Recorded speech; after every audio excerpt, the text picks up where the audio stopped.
Sylvain didn't know the stranger on the dais was the Alpha King.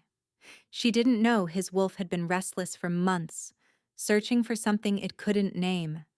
And she definitely didn't know that the shift they were forcing on her to prove her bloodline was cursed would change the fate of two kingdoms. All she knew was that her knees ached against the cold stone, and the jeering crowd wanted blood. The courtyard of the Ashford Pack compound was filled to bursting. Warriors lined the walls. Elders sat on their carved chairs, faces twisted with righteous disgust. And at the center of it all, Sylvain knelt in the dirt, wrists bound behind her back, wearing nothing but a thin shift that did little against the mountain wind. "Cursed blood," the crowd chanted. "Tainted mongrel." She'd heard it her whole life. 23 years of being told her mother had mated with something unnatural, something wrong. That Sylvain carried that wrongness in her very bones. She'd never been allowed to shift publicly, never permitted to run with the pack. They said her wolf would prove the corruption, that one look at her form would confirm everything they whispered behind closed doors. Today, they would finally force the truth into the open. Alpha Gregor of Ashford stood above her, his gray beard trembling with theatrical outrage. "This female has lived among us as a stain on our honor. Her mother Celestine broke sacred law, bred with a creature of darkness, and produced this abomination." He gestured at Sylvain like she was rotting meat. "Today we cleanse our pack of her taint. She will shift, and all will see what hides beneath her skin. Then she will be cast out, or killed, depending on what emerges." Sylvain kept her head down, but her pulse hammered against her throat.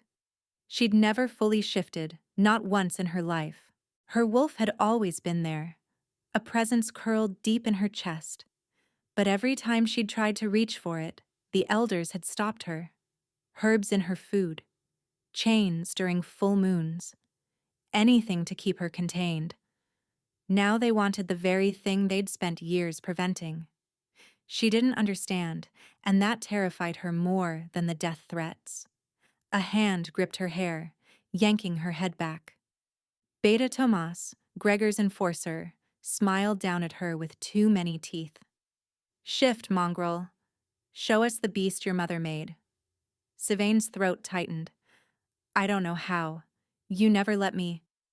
Pain exploded across her cheek as he struck her. The crowd roared approval. "Then we'll help you." Two more enforcers stepped forward, carrying iron brands, glowing cherry red from the nearby brazier. Sylvain's stomach dropped. Silver couldn't force a shift, but pain could. Enough agony, and the wolf would claw its way out to protect its host. The first brand pressed against her shoulder. Sylvain screamed. The world went white, then fractured into something she'd never experienced. Her wolf didn't claw forward.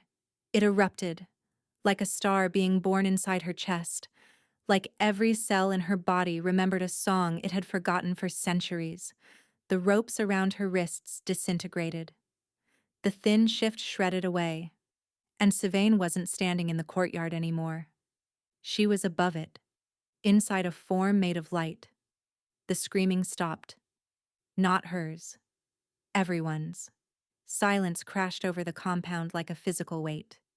Sylvain looked down at herself and saw fur that glowed like captured moonlight, paws that left faint luminescent prints on the stone, and eyes that reflected not firelight but starlight, ancient and endless.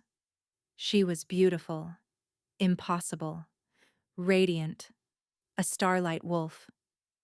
The elders stumbled backward, faces white with terror.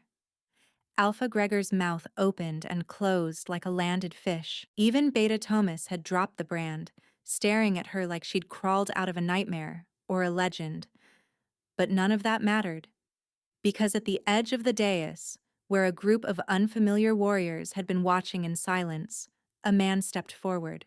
Tall, dark-haired, wearing black leather and a crown of iron thorns. His eyes were the color of a winter storm, and they were fixed on her with an intensity that made her luminous fur ripple. And then, without warning, his form exploded outward too. His wolf was massive, coal-black, radiating power that pressed against Sylvain's senses like a thunderclap. An alpha's wolf, a king's wolf. It stalked toward her, and every other wolf in the courtyard cowered, submitted, and pressed their bellies to the ground. But when the black wolf reached Sylvain, it didn't attack. It didn't dominate. It bowed. For 3 heartbeats, no one breathed. The Alpha King's wolf, the most powerful creature in 6 territories, pressed its massive head to the ground before Sylvain's glowing form.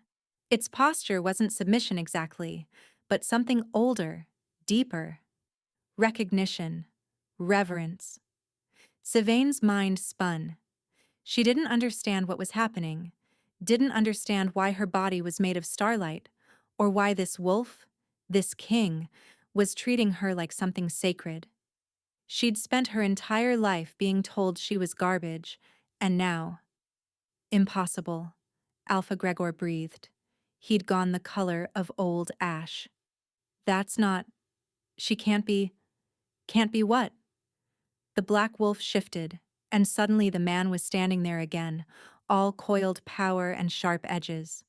When he spoke, his voice carried across the silent courtyard like a blade. Say it, Gregor. Tell everyone what you've been hiding. Gregor's jaw worked. His eyes darted to the elders, but they offered no help. They looked as terrified as he did. I don't know what you mean, Alpha King Valen. The girl is cursed. Her mother mated with… Her mother, Valen cut in, cold as winter iron, was the last daughter of the Starblood line, the most sacred bloodline in wolf history. And you've kept her child as a slave for 23 years. The words landed like physical blows. Sylvain felt her wolf form flicker, the shock threatening to pull her back into her human skin. Starblood. She'd heard the word in old songs, half-remembered lullabies her mother had sung before she died.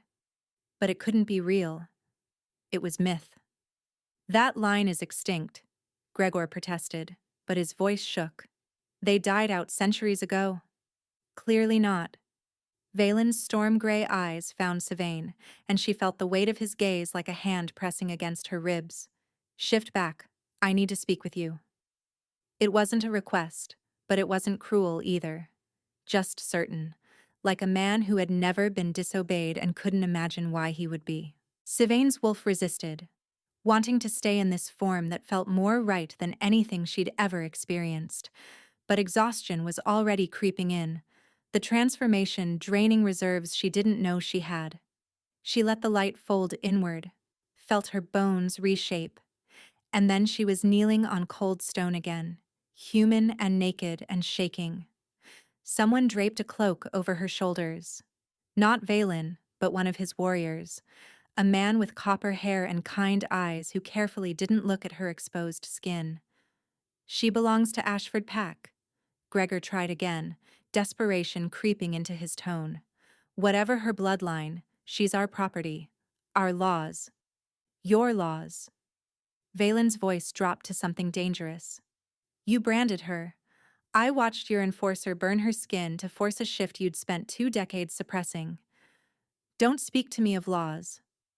He extended his hand toward Sylvain, not grabbing, not demanding, offering. Come with me, he said quietly. I swear on my crown you'll come to no harm.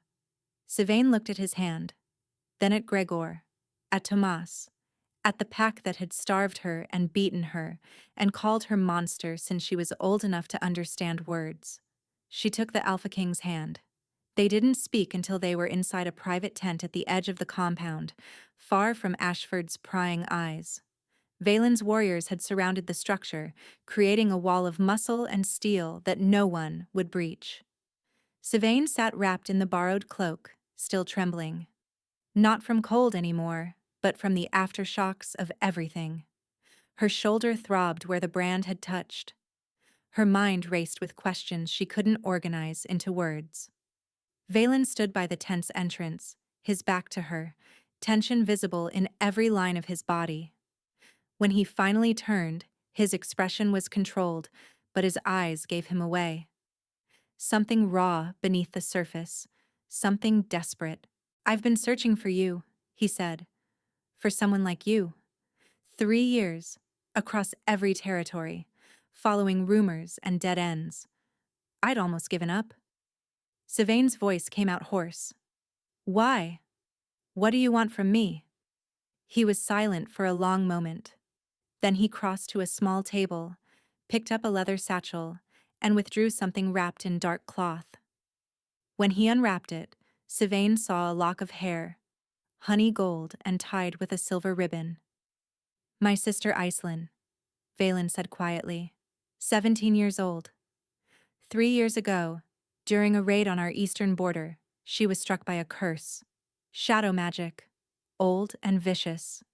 It's killing her slowly, eating away at her from the inside. She has months left, maybe weeks. His hands were steady, but Sylvain saw the way his jaw tightened, the way grief flickered behind his iron control. "Our healers have tried everything, every remedy, every ritual, every magic worker from here to the southern seas. Nothing works." He looked at her directly.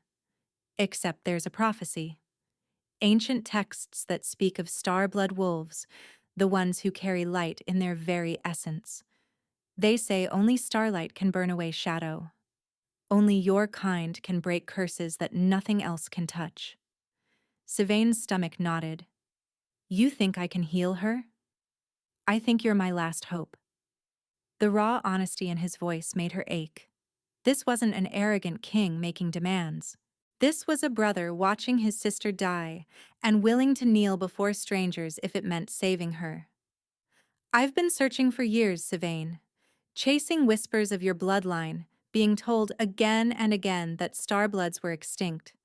And then 3 days ago, I heard about a pack in the mountains that kept an Omega locked away, a girl they called Cursed, and whose mother had supposedly been executed for bearing a child of unnatural light."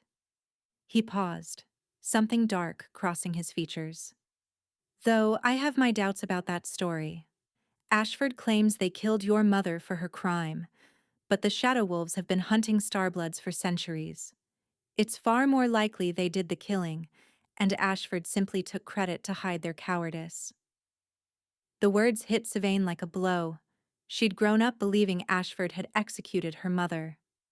The possibility that it had been someone else, something else, cracked open a wound she thought had scarred over long ago. Valen set down the lock of hair.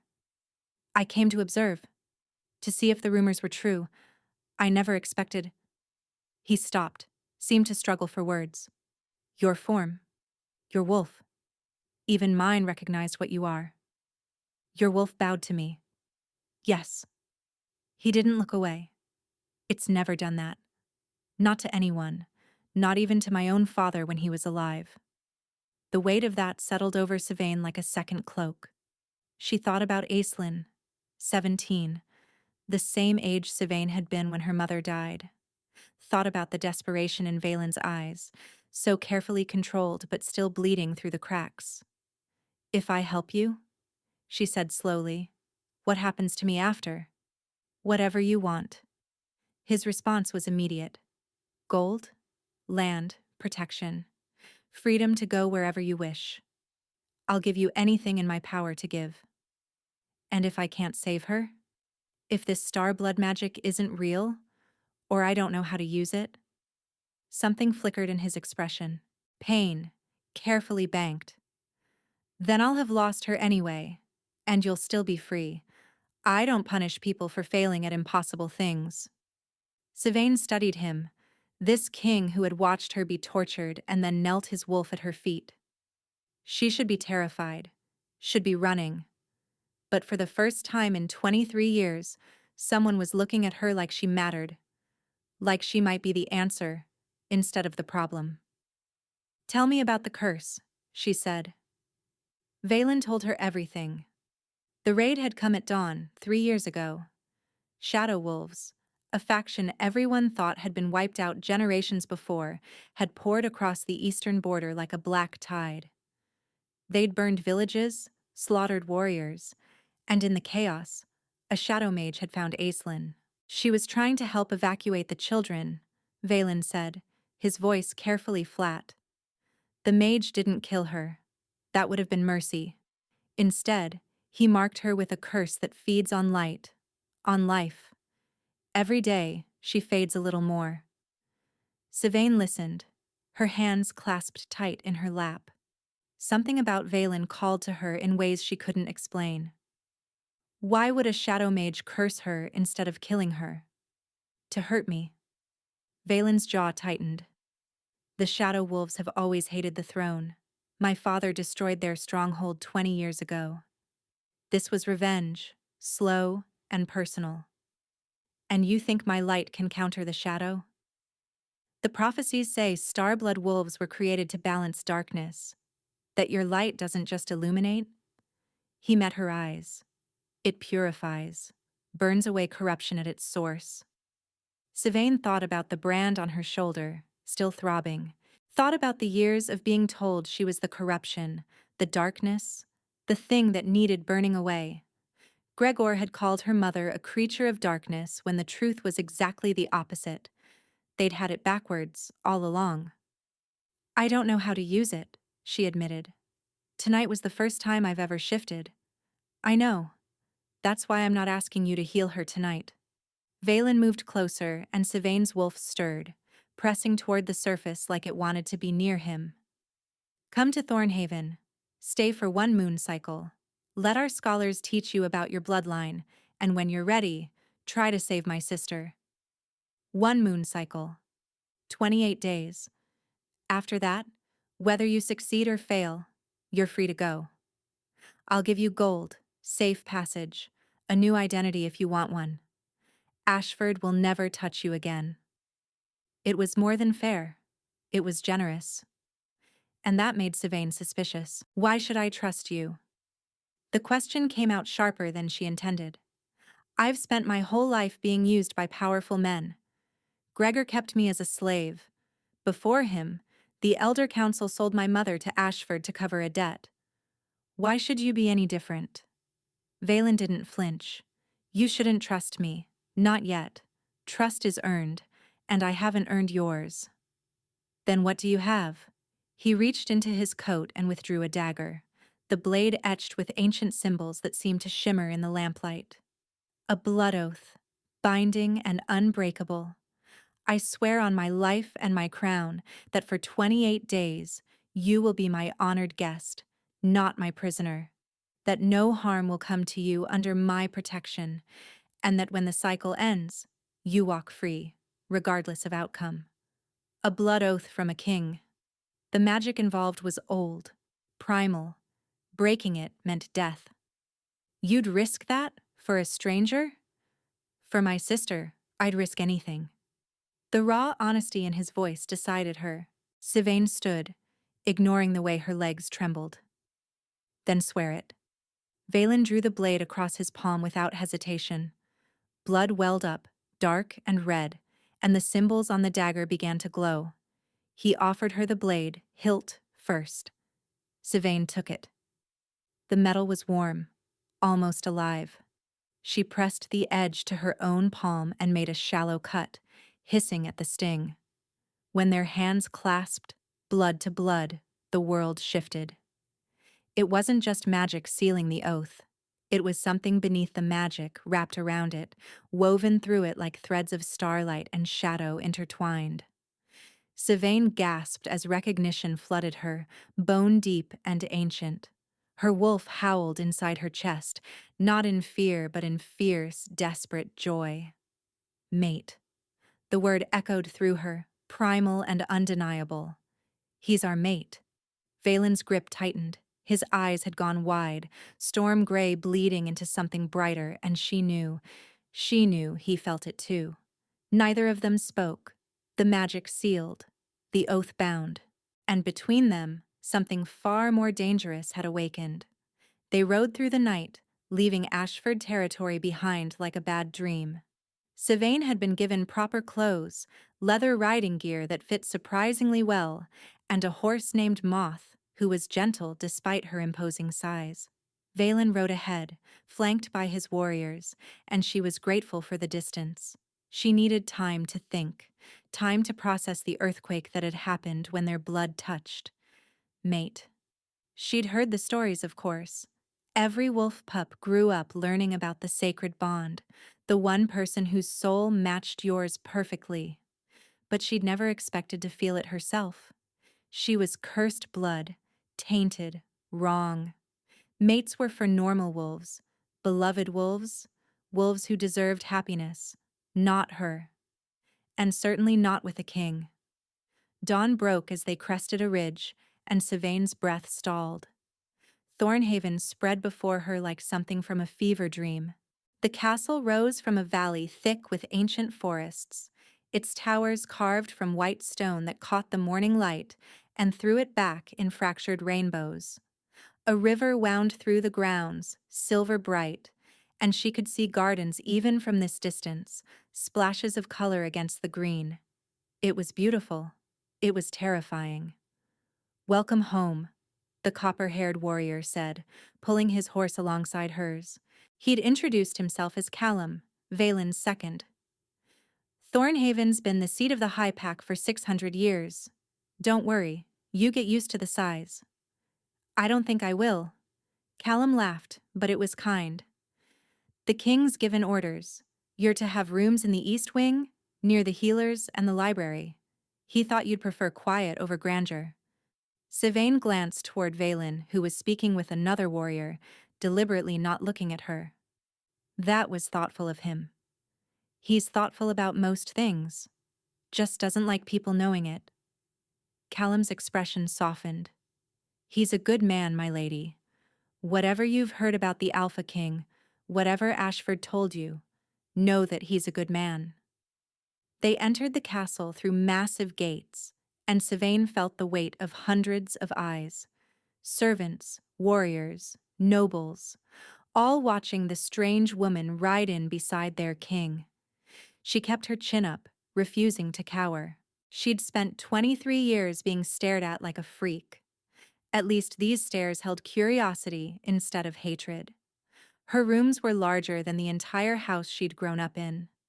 A bed piled with furs, a bathing chamber with heated water, windows that overlooked the river, and on the small table by the fireplace, a tray of food, a set of books about Starblood history, and a note in bold handwriting. "Rest today. Tomorrow, we begin. If you need anything, ask Callum or pull the bell cord. You're safe here. Sylvain. I give you my word. V." She read it 3 times. Then she sat on the bed, wrapped her arms around herself, and let herself cry. Not from sadness, from something far more frightening, hope. The first week at Thornhaven passed in a blur of learning. Every morning, Sylvain met with the castle's chief healer, an ancient woman named Maren, whose eyes seemed to see straight through skin and bone to the soul beneath. Maren taught her about Starblood wolves, the history that Ashford had tried to bury. "Your ancestors were the first wolves," Maren explained, spreading yellowed scrolls across her work table. "Created by the moon goddess herself to hold back the darkness. For centuries, they were revered, protected, until the shadow wolves rose and began hunting them. Why? Because Starblood is the only thing that can truly destroy shadow magic, not contain it. Destroy it utterly." Marin's wrinkled finger traced an illustration of a wolf wreathed in light. "The shadow wolves slaughtered your kind to protect themselves. Your mother was the last known Starblood. And now you." Sylvain touched the page gently. "My mother never told me any of this. She was protecting you. If the shadow wolves had known you existed." Marin's face darkened. "They likely did know, child. If your mother truly died at their hands rather than Ashford's, it would explain much." Afternoons were spent in the castle gardens, learning to access her wolf without trauma forcing the shift. It was harder than Sylvain expected. Her wolf wanted to emerge, wanted to run, but Sylvain's fear kept pulling her back.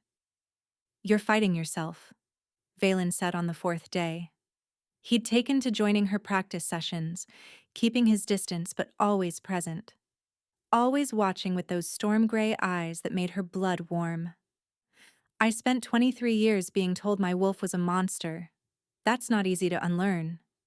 No, he agreed quietly. It's not. That night, she finally managed a partial shift, her hands becoming paws of living light before she lost focus and tumbled back into human form. She lay in the grass, panting, as Valen crouched beside her. That was good. That was pathetic. That was progress. His hand hovered near her shoulder, not quite touching. You're pushing too hard. The light responds to emotion, not force. Stop trying to control it and let it flow. She looked up at him.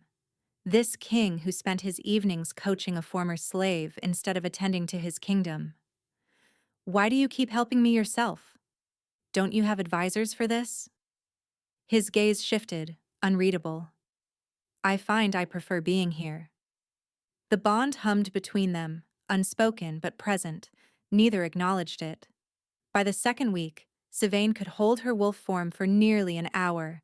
Her light grew stronger, brighter.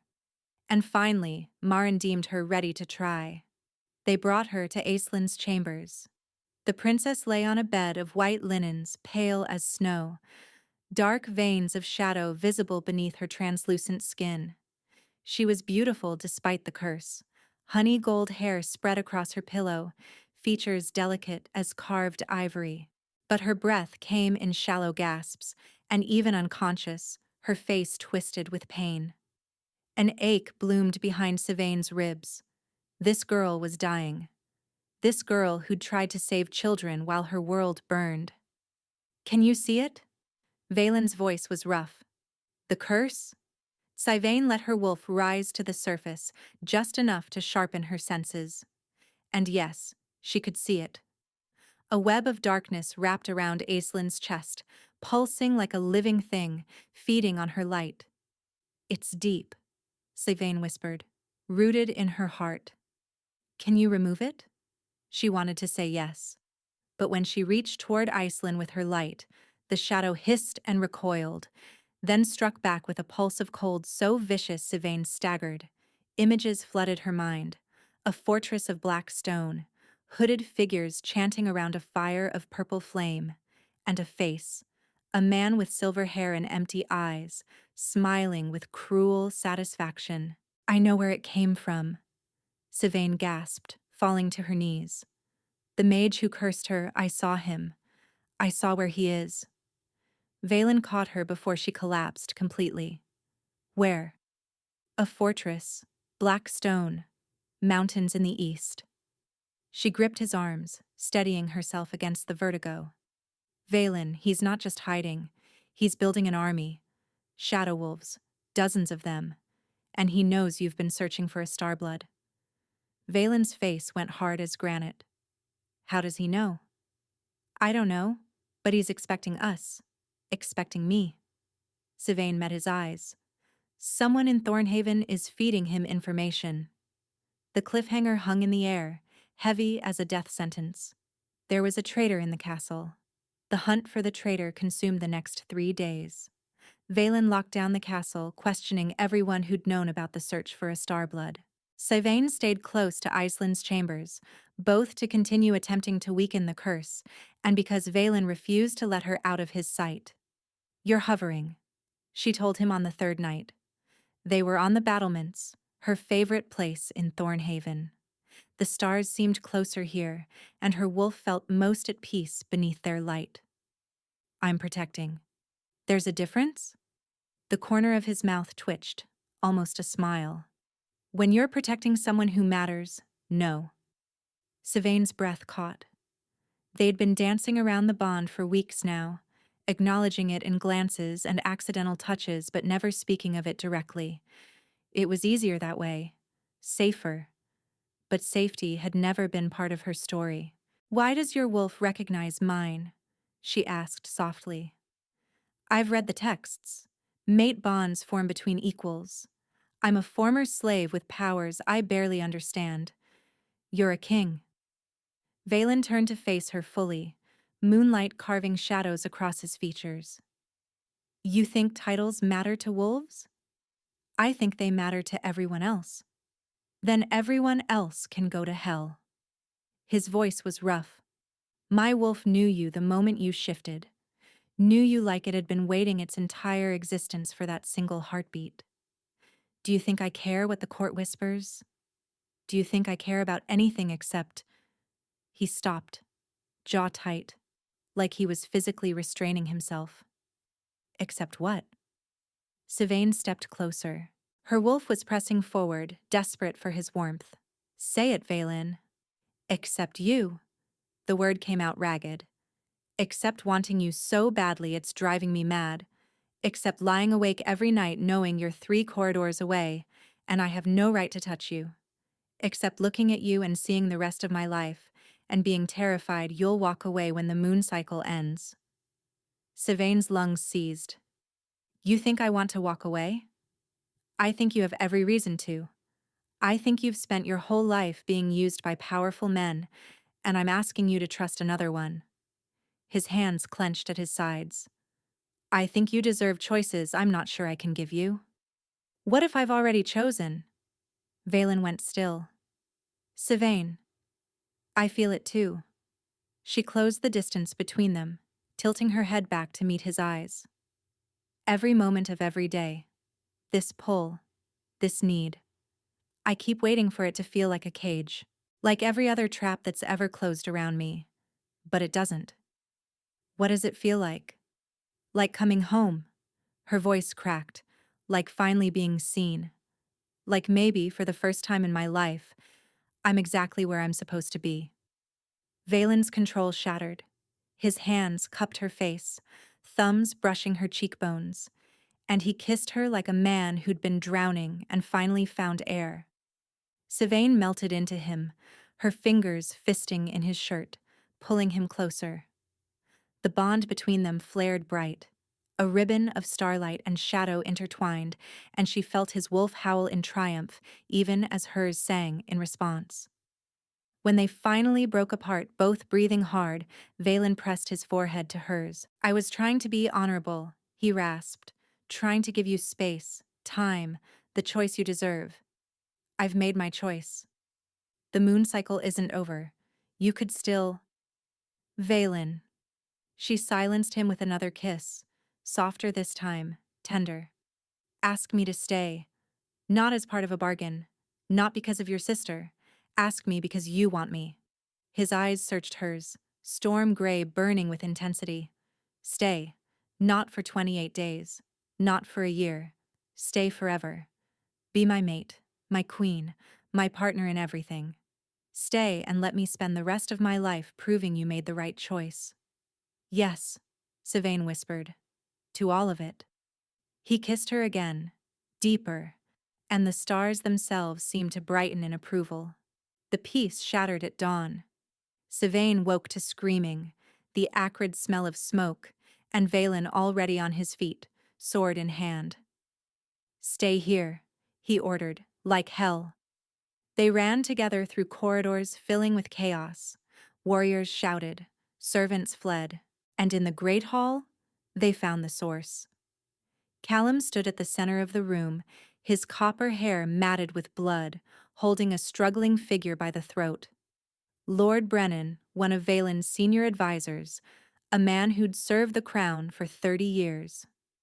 Found our traitor, Callum said grimly. Caught him trying to send a raven. Message was already written. Valen took the crumpled parchment from Callum's hand. As he read, his face went white, then red with fury. What does it say? Sylvain asked. It says the Starblood is bonded to the king, that we've grown close, that if the Shadow Mage wants to destroy me completely, all he has to do is take you. The words hit her like a fist to the stomach. Brennan laughed, bloody and defiant. You think you've won? The message was a decoy, you fools. The real information went out yesterday. Lord Malachar knows everything. He knows about the girl, about the bond, about the princess. He's coming. Coming here? Valen's voice was ice. Coming to finish what he started 3 years ago. Brennan's smile was grotesque. Shadow wolves are already in the mountains. By nightfall, Thornhaven will burn, your sister will die, and your precious Starblood mate will be in chains. Valen moved so fast Sylvain barely saw it. His fist connected with Brennan's jaw, dropping the traitor unconscious to the floor. How many? Valen demanded, turning to Callum. Scouts report at least 200 shadow wolves, maybe more. 200. Valen closed his eyes.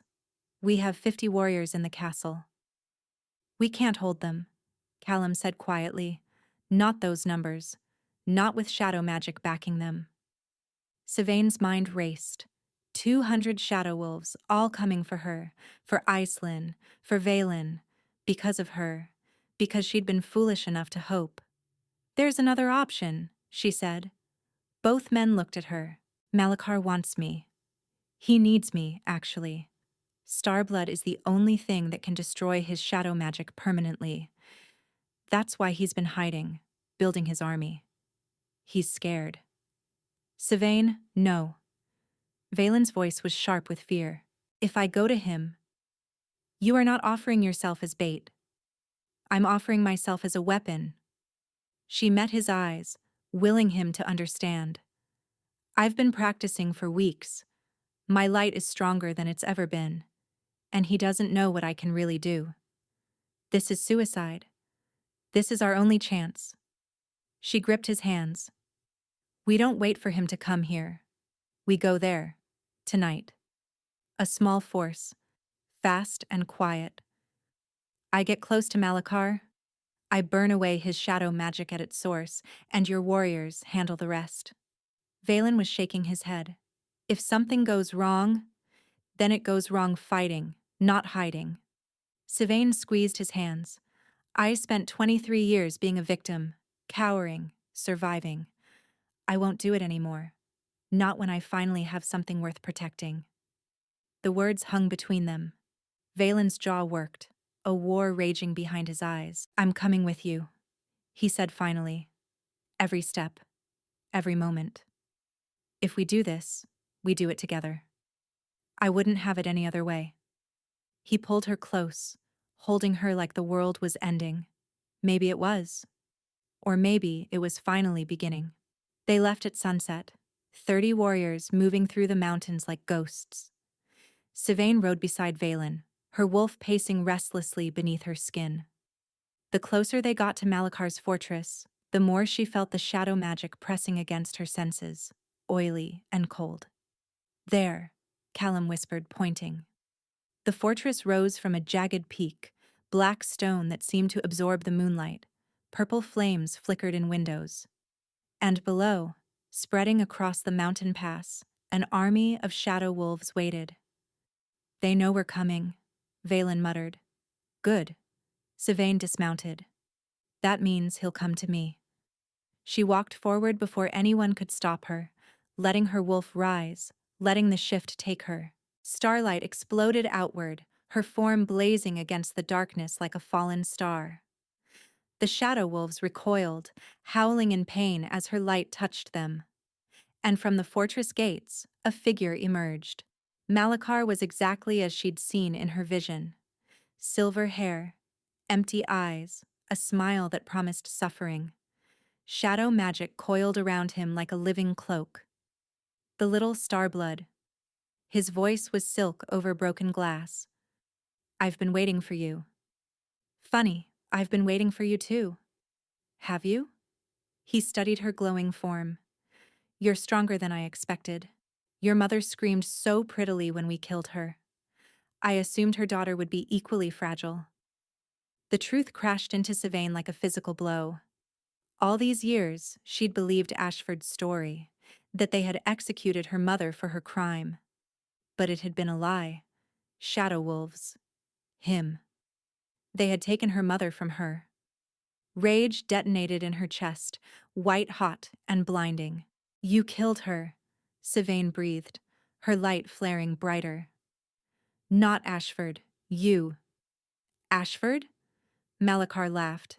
Those pathetic mongrels couldn't kill a rabbit. They found your mother's body and claimed credit to avoid looking weak. You're going to die tonight, Sylvain said, her voice resonating with power she hadn't known she possessed. She attacked. Light erupted from her in a wave, searing through the nearest shadow wolves, burning them to ash. Malachar threw up a shield of darkness, but Sivain's light ate through it, forcing him backward. Behind her, Valen's warriors clashed with the Shadow Wolf army. Steel rang, wolves howled, but she couldn't look back. Malachar's counterattack hit her like a frozen lance. Sivain staggered but held her ground.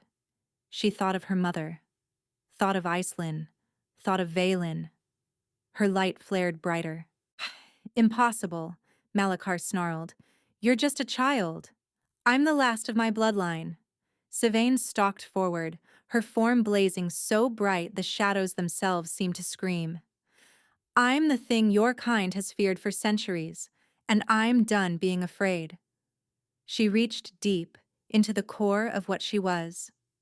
The light answered. It poured out of her like a river breaking a dam, like a sun being born. Malachar tried to run, tried to summon more darkness, but there was no darkness left. Sivain's light had consumed it all. His scream was the last sound he ever made. When the light finally faded, Sivain collapsed to her knees. The fortress was silent. The Shadow Wolf army had scattered. And Malachar was gone. Nothing left but ash on the wind. Valen reached her first, gathering her into his arms. You did it.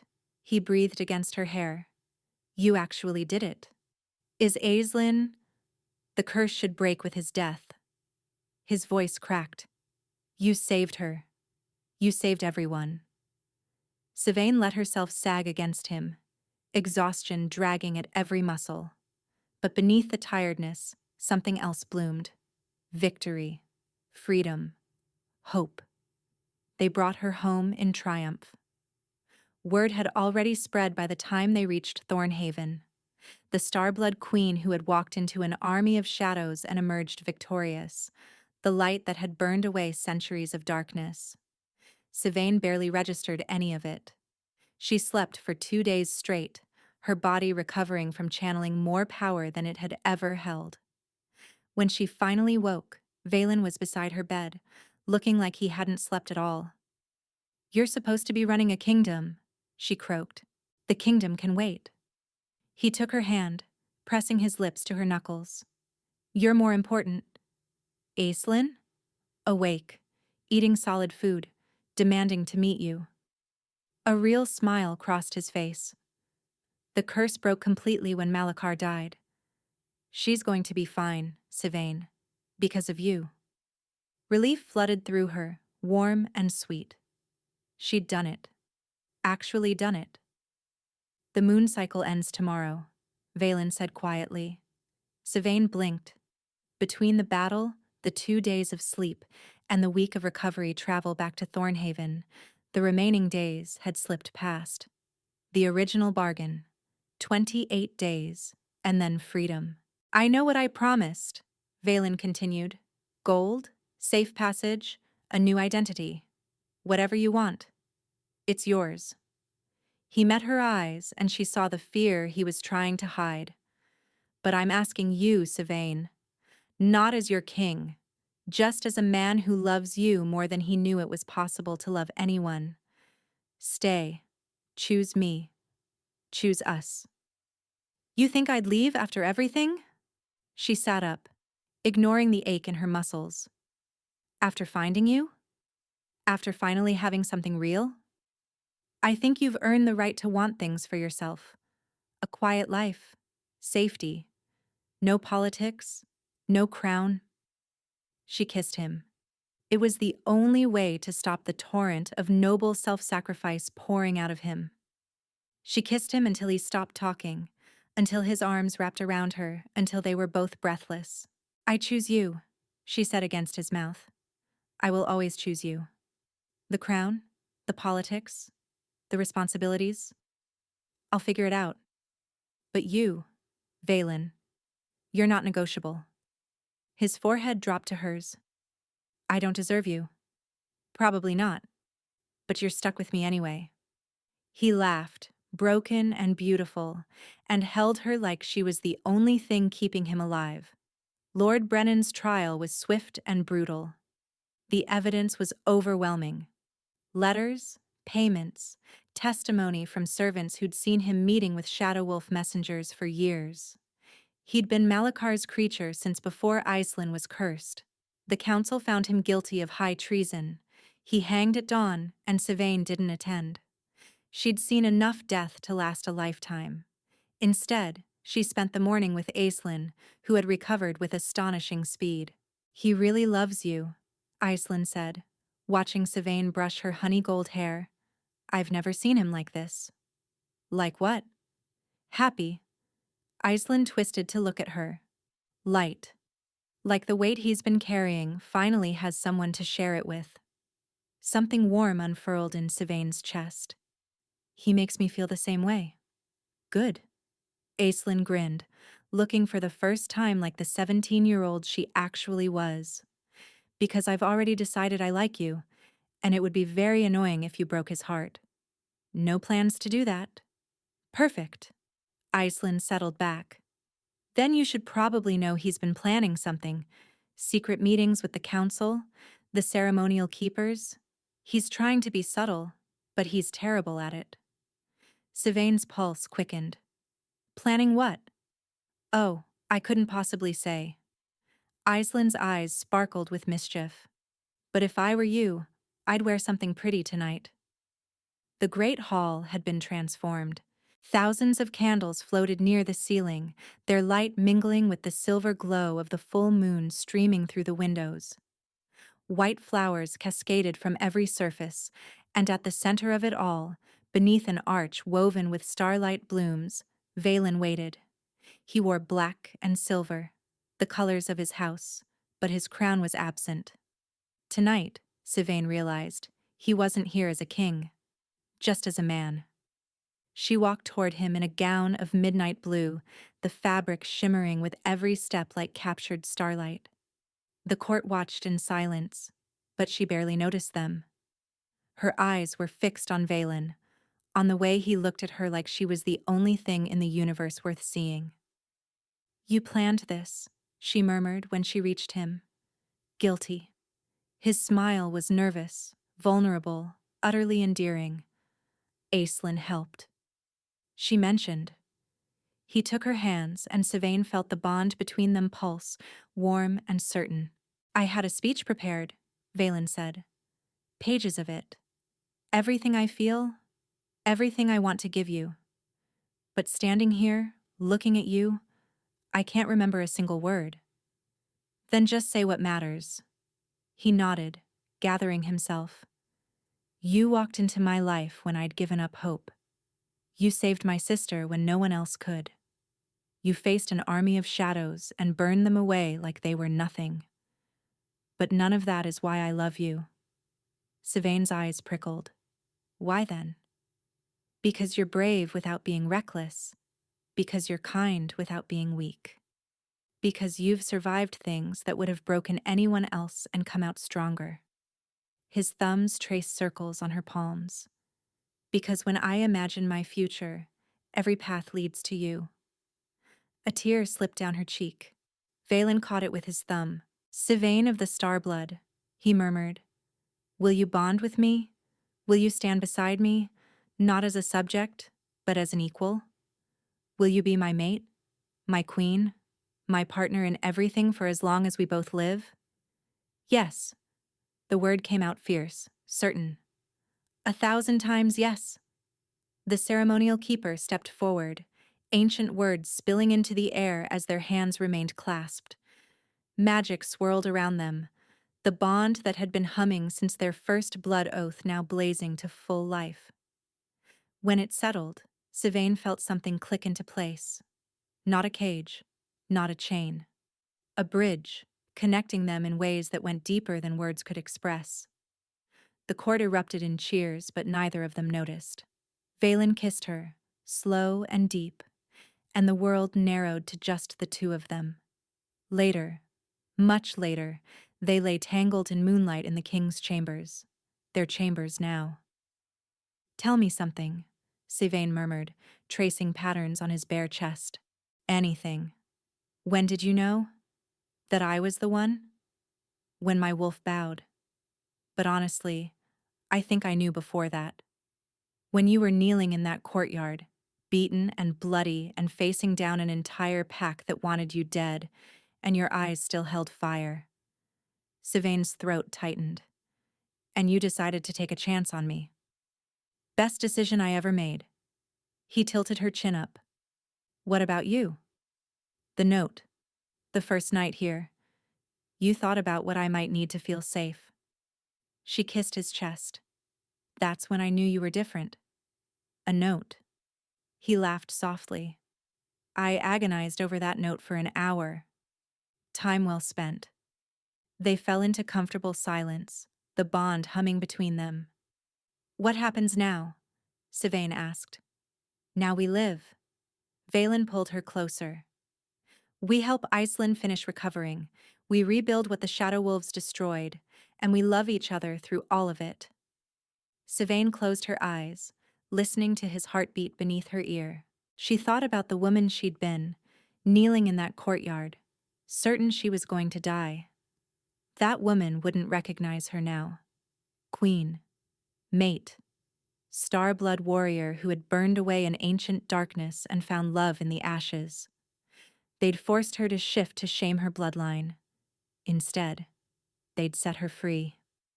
And as the full moon painted silver across their bed, Sylvain finally let herself believe in happily ever after.